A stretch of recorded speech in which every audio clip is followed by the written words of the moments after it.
नमस्कार। YouTube channel पर आपका स्वागत है। हम अध्ययन करेंगे आनुपातिक प्रतिनिधित्व की अवधारणा, कंसेप्ट ऑफ प्रोपोर्शनल रिप्रेजेंटेशन। यह है BA फर्स्ट ईयर राजनीति विज्ञान के paper first, foundations of political science या राजनीति विज्ञान के मूल आधार में यूनिट चौथी में शामिल है। मैं doctor Mohanlal Goswami, assistant professor of political science, government girls college Hanuman. आनुपातिक प्रतिनिधित्व की अवधारणा का अर्थ यानी अनुपात के आधार पर प्रतिनिधित्व।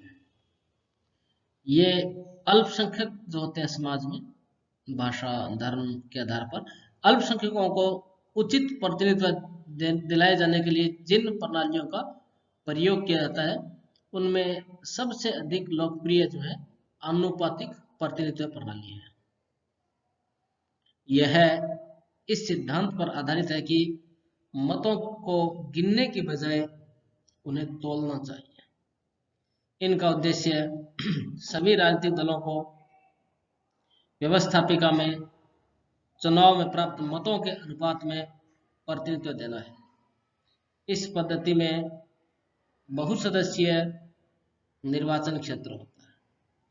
कोई उम्मीदवार बहुमत के बजाय मतों का एक निश्चित कोटा प्राप्त करने पर विजयी होता है तथा व्यवस्थापिका में लगभग समान प्रतिनिधित्व प्रदान किया जाता है।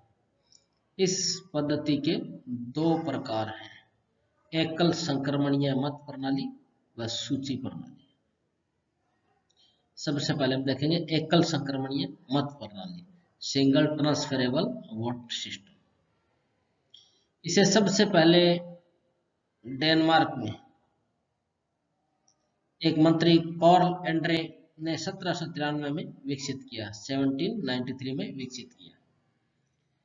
ब्रिटिश विद्वान थॉमस हेयर ने 1851 में इसमें कुछ सुधार किया, अतः इसे हेयर पद्धति भी कहा जाता है। थॉमस हेयर के नाम पर हेयर पद्धति भी कहा जाता है। इस व्यवस्था में देश को बहुत से निर्वाचन क्षेत्रों में बांट दिया जाता है और प्रत्येक निर्वाचन क्षेत्र से कम 3 सदस्य चुने जाते हैं। इसमें प्रत्येक निर्वाचन क्षेत्र के सभी उम्मीदवारों के नाम एक मत पत्र पर लिखे होते हैं और प्रत्येक मतदाता के पास उम्मीदवारों की संख्या के बराबर ही मत होते हैं। वह अपने मत 1, 2 या सभी उम्मीदवारों को दे सकता है, परंतु उम्मीदवारों के नाम के आगे 1, 2, 3 लिखकर पसंद प्रकट करनी पड़ती है। यानी 1 नंबर पर किसको पसंद करता हूँ, 2, 3 ऐसे पेन से लिख देते हैं, 1, 2, 3 या स्टैंप लगा देते हैं। जिसके सामने 1 लिखा जाता है उसे पहली पसंद का मत मिलता है। मतों की गिनती के समय एक निश्चित कोटा प्राप्त करना पड़ता है। यदि कोई उम्मीदवार निश्चित कोटा प्राप्त करता है तभी विजयी समझा जाता है। कोटा का जो फॉर्मूला है सूत्र आप स्लाइड पर देख सकते हैं कि कुल वैध मतों की संख्या, यानी वोट तो जितने डालेंगे उसमें कुछ अवैध होंगे उनको हटा देंगे, कुल वैध मतों की संख्या में निर्वाचित होने वाले उम्मीदवारों की संख्या का भाग देते हैं और उसमें +1 जोड़ देते हैं और जो रिजल्ट आता है उसके अंदर भी 1 जोड़ देते हैं। इसको एक उदाहरण द्वारा समझते हैं। यदि कुल वैध मतों की संख्या 1000 है तो निर्वाचित होने वाले 3 हो, 3 लोगों को निर्वाचित किया जाना है, तो क्या कोटा निकलेगा? 1000 में 3 उम्मीदवार निर्वाचित होने वाले हैं, +1 जोड़ते हैं तो 4 का भाग देंगे। 1000 में 4 का भाग देंगे तो 250 आएगा और 250 के अंदर 1 जोड़ देंगे तो 251 जिसको वोट मिलेगा वो विजयी घोषित किया जाएगा। ये 251 से कम अगर है तो वो विजयी घोषित नहीं किया जाता। कम से कम ये न्यूनतम कोटा उसको प्राप्त करना होता है। अगर निर्वाचित होने की संख्या 1 है या 2 है तो उसी के अनुरूप कोटा में परिवर्तन होता है। जिस उम्मीदवार को निश्चित कोटा प्राप्त होता है वह विजयी घोषित किया जाता है। अगर कुछ स्थान खाली रह जाते हैं, मान लीजिए 1 या 2 ने कोटा प्राप्त कर लिया, तीसरा ऐसे रह गया, तो जिस उम्मीदवार को सबसे कम मत मिले होते हैं उसे निकाल दिया जाता है, उसे हटा दिया जाता है उसमें अंकित दूसरी प्राथमिकता के अनुसार मतों को हस्तांतरित कर दिया जाता है। यह प्रक्रिया तब तक चलती है जब तक सभी स्थान भर जाए, यानी जिसको कम मिले उसको हटा दिए, पहली प्राथमिकता उसको मिली है, उसकी दूसरी जो प्राथमिकता है उसको दूसरे को ट्रांसफर कर दी जाती है।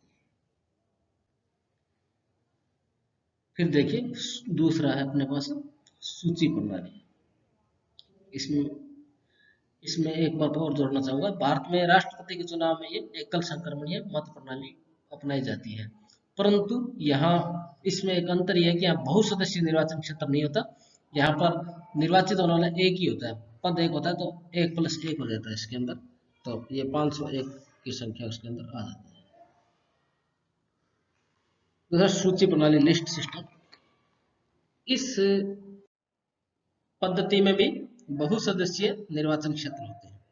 इसमें उम्मीदवार व्यक्तिगत रूप से नहीं बल्कि दल के आधार पर खड़े किए जाते हैं। प्रत्येक दल में उम्मीदवारों की सूची तैयार करता है। दल उतने या उससे कम उम्मीदवारों की सूची तैयार की जाती है जितने स्थानों को भरा जाना है। मान लीजिए 5 है तो 500 की लिस्ट तैयार कर सकता है, 4 की भी कर सकता है, 3 की कर सकता है। गिनती के समय निश्चित कोटा निकाला जाता है। कोटा वही है जो ऊपर लिखा है हमने, कुल वैध मतों की संख्या में निर्वाचित होने वाले प्रतिनिधियों को संख्या का भाग दिया जाता है, उसमें एक जोड़कर फिर एक जोड़ता है। वही कोटा है जो अपने ऊपर लिखा हुआ है एकल संक्रमणीय मत प्रणाली में, आप इस पर स्लाइड पर देख सकते हैं। कुल वैध मतों की संख्या, निर्वाचित होने वाले उम्मीदवारों की संख्या +1, फिर उसमें +1 जोड़ते हैं, इसी तरह कोटा निकलता है। ऊपर वाला फॉर्मूला इसमें। फिर में किसी दल को 20 स्थानों के लिए 50% मत प्राप्त हुए, ये पूरी लिस्ट ही होती है, 50% मत प्राप्त हुए तो व्यवस्थापिका में से 10 उम्मीदवार चुन लिए जाएंगे उसकी, और ये 10 उम्मीदवार उसी क्रम में चुने जाएंगे जिस क्रम में उन्होंने चुनाव से पहले से ही सूची तैयार की है। यानी 20 की उन्होंने सूची तैयार की थी, 50% वोट मिले, 10 चुने जाएंगे। 10 की जिस तरह से क्रम संख्या सूची में उम्मीदवारों थी वही थी, बाद में परिवर्तन नहीं करेंगे। तो ये एक सूची के आधार पर पूरी सूची तय कर जाती है। अमेरिका के कुछ राज्यों में इस प्रणाली का प्रयोग किया जाता है। तो ये इसका फायदा ये होता है कि अनुपात में, जिस अनुपात में लोग होते हैं उसी अनुपात में चुने जाते हैं, और एक निश्चित कोटा होता है तो कम से कम उसको एक बहुमत मिल जाता है। ये इसका एक फायदा मान लिया जाता है। अब इसमें हम देखेंगे अनुपातिक प्रतिनिधित्व के गुण हैं, जो इस प्रणाली के क्या गुण हैं। सभी वर्गों को स्थान दिया जाता है। इस पद्धति में सभी वर्गों को प्रतिनिधित्व प्रदान करने का उचित तरीका है। अल्पसंख्यकों को उचित प्रतिनिधित्व प्राप्त होता है। जब व्यवस्थापिका में सभी वर्ग अपने अपने विचार प्रकट करते हैं तो लोकतंत्र वास्तविक रूप में प्रकट होता है, यानी लोकतंत्र में सभी वर्गों को स्थान मिल जाता है इसमें। दूसरा, बहुमत की निरंकुशता नहीं। आनुपातिक प्रतिनिधित्व में साधारणतः किसी एक दल को स्पष्ट बहुमत प्राप्त नहीं होता, अतः अल्पमत को बहुमत की निरंकुशता का भय नहीं रहता। तीसरा, सभी मतों का उपयोग। यह पद्धति मताधिकार को प्रभावी बना देती है। यदि किसी का प्रथम वरीयता का मत काम नहीं आता तो दूसरी वरीयता का पसंद का मत भी काम में आता है, किसी का मत भी व्यर्थ नहीं जाता। तो सामान्यतः पहले राउंड की गणना में भी इसका बहुमत मिल जाता है, नहीं तो दूसरे या तीसरे राउंड में होता है। भारत में जैसे मैंने बताया राष्ट्रपति के चुनाव में प्रयोग किया जाता है, या राज्यसभा चुनाव में भी इसका प्रयोग किया जाता है। भारत में सामान्यतः पहले राउंड मिल जाता है, पर वीवी गिरी का एक ऐसा उदाहरण है कि उसमें जब गिनती की गई थी तो दूसरे राउंड की गिनती भी उनको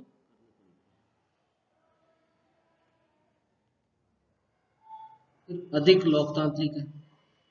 बहुत से विचारक इस पद्धति को ज्यादा डेमोक्रेटिक मानते हैं क्योंकि इसमें सभी तरह के लोगों को शासन में भाग लेने का अवसर मिलता है, जो लोकतंत्र का मूल आधार है कि शासन में सभी लोगों की भागीदारी होनी चाहिए।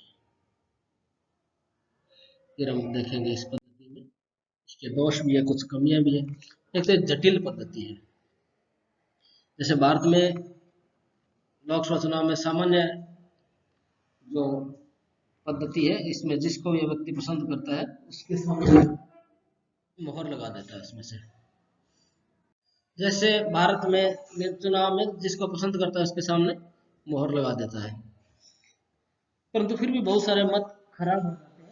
कोई 2 के सामने मोहर लगा देता है, कोई बीच में मोहर लगा जाता है। इसमें नंबर लिखने होते हैं, किसको पसंद करता है, 1 नंबर, 2 नंबर, 3 नंबर, और फिर उसके निर्वाचन का कोटा निकाला जाता है, फिर गिनती की जाती है। तो एक बहुत ही जटिल पद्धति हो जाती है, और मतदाताओं में यहाँ पर वोट भी काफ़ी खराब होने का डर रहता है कि गलती से वो नंबरिंग लिख पाता है, नहीं लिख पाता। तो ये भी एक बड़ी जटिल पद्धति हो जाती है और तो मुश्किल हो जाती है। राष्ट्रपति के चुनाव में या राज्यसभा चुनाव में ये पद्धति अपनाई जाती है भारत में, ये काफ़ी मुश्किल हो जाती है। दूसरा, मतदाता व प्रतिनिधियों में संबंध नहीं होता। इस प्रणाली में निर्वाचन क्षेत्र बड़े और बहुत सदस्यीय होते हैं, जैसे अमेरिका में होते हैं राष्ट्रपति चुनाव में। कुछ राज्यों में सूची प्रणाली है, तो एक साथ वो पूरी लिस्ट सिलेक्ट हो जाती है। इसमें उम्मीदवारों की संख्या भी अधिक होती है, इससे मतदाता व प्रतिनिधियों में प्रत्यक्ष संपर्क रहता है। यहाँ जैसे अपने भारत में एमपी जो चुना जा रहा है उसका पता रहता है हमें कि हमारा एमपी कौन है, उसको वोट डालेंगे नहीं डालेंगे, तो उससे प्रत्यक्ष संपर्क भी रहता है। वो उनके अधिकारों के प्रति उनके कार्य भी करते हैं और जागरूक भी रहते हैं। परंतु जैसे राज्यसभा के चुने जाते हैं, राजस्थान से 10 एमपी चुने जाते हैं, तो वो भी जैसे प्रत्यक्ष संपर्क में नहीं होते हैं, तो उतने जागरूक नहीं रहते जनमत के प्रति। फिर देखिए अस्थायी सरकारें, इसमें व्यवस्थापिका में किसी एक दल को स्पष्ट बहुमत प्राप्त नहीं हो पाता, जिससे गठबंधन सरकारें बनती है जो अस्थायी साबित हो जाती है। जैसे फ्रांस में अपनाया गया था 1958 से पहले बहुत ही अस्थिरता हो गई थी वहाँ पर। इस पद्धति को काफी परिवर्तन करना पड़ा, क्योंकि इसमें छोटे छोटे राजनीतिक दल बहुत सारे बन जाते हैं और सबको प्रतिनिधित्व मिल जाता है। तो इसके कारण से वहाँ पर जो सरकारें होती है, एक दल की सरकार नहीं बन पाती, बहुत ज्यादा गठबंधन बनाने पड़ते हैं, और गठबंधन सामान्यतः स्थायी नहीं होते। दूसरा, छोटे दलों को बढ़ावा, जैसा ऊपर वाले में बताया कि ये अस्थायी सरकारों का कारण छोटे दलों को बढ़ावा है।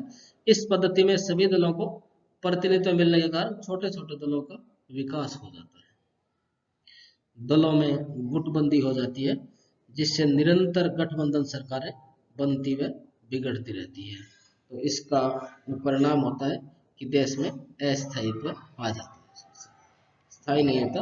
ये जैसे इसमें फ्रांस में अपनाया गया इसको पहले, तो वहाँ पर इसको बहुत ही मुश्किल हो जाता है, अस्थायी सरकारें बनती हैं, तो इससे देश का समय और धन बहुत ही ज़्यादा व्यर्थ होता है। और बार बार चुनाव होने से मतदाता निर्वाचकीय थकावट बार बार वोट देने के लिए जाना, उसको निर्वाचकीय थकावट और निर्वाचकीय थकावट भी महसूस करता है। तो सामान्यतः कम ही देशों में इस पद्धति को अपनाया जाता है।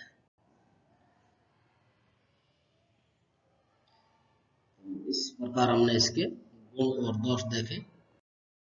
निष्कर्ष के रूप में हम कह सकते हैं कि आनुपातिक प्रतिनिधित्व प्रणाली गुणों की अपेक्षा दोष अधिक है।